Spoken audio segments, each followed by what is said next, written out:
The thing is, it's actually okay to be a control freak. Would you agree? Depends on what you're trying to control. If you're trying to control other people, their behavior, how they live their life, you will be doomed to failure. If you try to control your perspective, how you view things, how you do things, then there are no limits to what you can create in your life.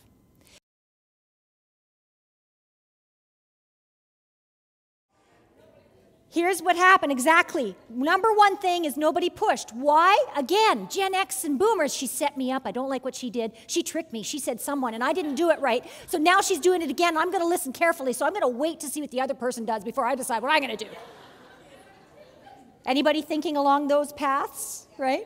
Now, by the way, there's nothing wrong with that. Would you agree that in some instances in our life, it's perfectly appropriate to say or do absolutely nothing? Would you agree? Now, I would say men have an easier time of saying nothing than we women do. Because we women, and another thing, and furthermore, and did I tell you, I remember 20 years ago when you said, again, you guys are very wise, gender relations, you know the worst thing you can say to any man is, I remember 20 years ago. The moment you say that, he's already gone somewhere else in his head. He's going, steak for dinner. Yeah, that'd be nice. So, in that instance, yes, nobody pushed, but sometimes it's perfectly appropriate to say or do nothing. For women, I find generally that is one of the most difficult choices, is to say or do nothing, to simply sit with what has been said to us, whether it's hostile, whether it's controlling, whether it's confrontational, and in that moment sit and go, do I need to control this interaction? How important is the relationship to me? Is what I'm about to say going to make a positive difference here? Those are the thought processes that allow us to be a positive control freak. But I can tell you that the primitive brain kicks in, and you guys all know this. So the positive voice is over here going, you know, Cheryl, in that circumstance, you could say this, but the little devil on the shoulder, we all have him. Why I oughta. Reminds me of a seminar I was doing about 15 years ago. I used to do a lot of series of one-day seminars for a seminar company based in the US. And this particular seminar was called Train the Trainer. And I used to do a lot of teaching of other speakers to help them speak better. And I go to the seminar, and it was small groups, about 20 people at a time that got trained. But part of the training was that they had to get up in front of the group and present. So there were two kinds of people that usually attended those events. Number one, highly confident people who've done this before, and they were only there to get their certificate. If you relate to that? In other words, they'd been sent, okay? The other type of person was the one who truly wanted to learn, and they were very nervous about presenting in front of other people. So you had the two distinct differences. And so I knew enough, because I'd been speaking and teaching for enough years, to know that who are the people in my room, and how can I make sure that they all get their needs met.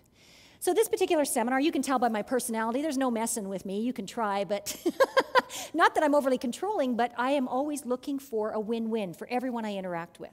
So I will figure you out pretty quickly. What's your personality style? What's important to you? And then I'll adapt to you, because for me, the relationship is more important than me being right. That's where I am today, but I wasn't always that way. So I talk about the devil on the shoulder, right? So I'm at this seminar, and I'm at the desk, and everybody's coming in, and my assistant is registering them, and this gentleman walked up with his pal, and he walks up to me, and he walks up, and he stands there. And I said, good morning, welcome to Train the Trainer. Just like that. And he went, what's so good about it? And he said, and what is a young whippersnapper like you possibly going to teach us about training? Now, I liked being called a young whippersnapper.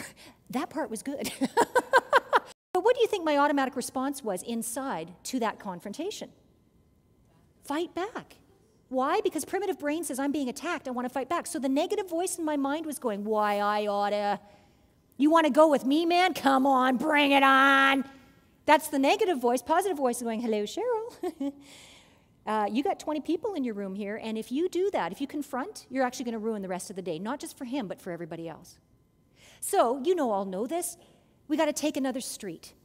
How hard is it for us in this room, who are admittedly control freaks, we all are, how hard is it for us to choose to take a different street when we know that the primitive brain wants us to just retaliate and push back because we're feeling threatened and powerless?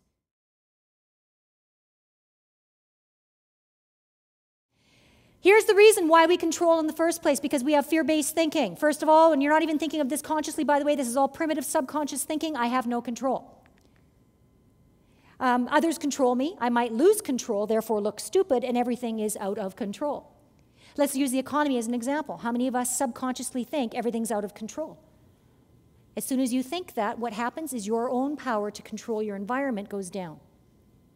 So going back to the control your environment, some ways you can control your environment is to set it up to support you in what it is you need to feel less stressed.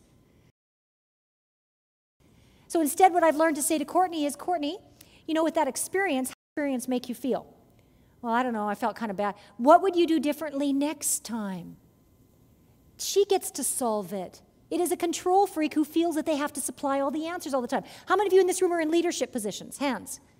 Okay, here's a common trap for us leaders, is we think that everybody who reports to us, we have to be the be-all answer and give them all the answers. And if you're sitting in this room, that is why you're exhausted and you're thinking to yourself, I'm nothing but a glorified babysitter.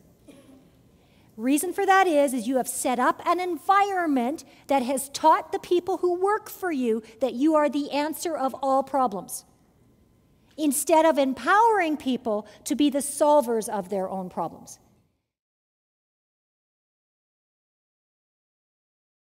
I like this comic. After many years of therapy, Waldo finally finds himself. And this is really what I'm saying about being a control freak, is until we wake up and say, okay, where in my life am I not paying attention to the things that aren't working and I'm being overly controlling? You know, to this day, like I said to you, I've got to train my brain so that I don't go back to the controlling tendencies. I got to remind myself. A couple of very quick positive control case studies. Best Buy is renowned for communicating. We talked about social media with John, and then we also talked about, you know, actually with Andrea, when she did the nutrition message, what went through my mind is control what you eat. It's all about discipline. Disciplining our mind, disciplining our actions. So a couple things that Best Buy does is they do a couple of social media things like Blue Shirt Nation. That's when you walk into a Best Buy store, and if they can't answer your question, they actually can IM any other blue shirt salesperson across the network and get their answer. And that's built into their technology. They have a system called The Loop. If somebody creates or invents something, they're automatically type it into the system and it goes through the loop. Everybody gets instant real-time messaging as to what's going on. They got something called Tag Trade. As a project manager and as a leader, you punch in your project and they rate as to whether they think the project will complete on time. From a scale of 1 to 10, you go in and look at it. So if everybody rated your project as a 3, you got some tweaking to do to your project in order to get it passed by the group overall. It's by consensus. Water cooler, and you know, in the office we talk about the water cooler chat. Best Buy has actually put an online water cooler where you can go on and you can gossip, but the rules around the gossip are that it has to be positive gossip. So you have to say things like, well, here's what's going on in our office, and sharing that. These are all really cool, connected ideas. Wiki pages, Best Buy has wiki pages where you can go in and make up names for common things. So like the Wii, you know, the Wii game system, they go in and call it whatever. They make up all these names that are different than what's originally there. Very creative, very sharing. Zappos.com. I met with the owner in Las Vegas back in March, and Zappos is another organization totally giving control to their Gen Y employees. By the way, their ratio of Gen Ys at Zappos, 75% of their employees are Gen Ys. 25% Gen X and Boomer. Now imagine that kind of workplace. Okay? And these are the types of things they do. Everybody's allowed to decorate their area. One area I walked by, they had 3 Elvis impersonators. When you walked by their area, you got a voice that said, thank you very much. Another area was decorated as a jungle. When you walked by their area, it went, wah, wah, wah, wah! You cannot go in their office without feeling upbeat because every area has its own personality and everyone in that department participates with the environment. There's an example of controlling your environment. Other thing they do is everyone tweets. Now, one of the questions that was asked of me was, well, why can't we just have 1 or 2 people tweet? No, because the more people you have in the company tweeting, what are you doing to the brand? You're spreading the brand, which is what John talked about. So everyone at Zappos tweets, and everyone's in control of their job. They don't wait for the boss. Really, with this control freak stuff, we're in for a reality check. You're asking yourself, what is it I need to do to take another street? What is it I need to do to be more effective? Here's some things you cannot control. The economy, changing markets, others' thoughts and behaviors, family, such as www.donaldlivesincar.com. Reality, you cannot control 2 thoughts at the same time.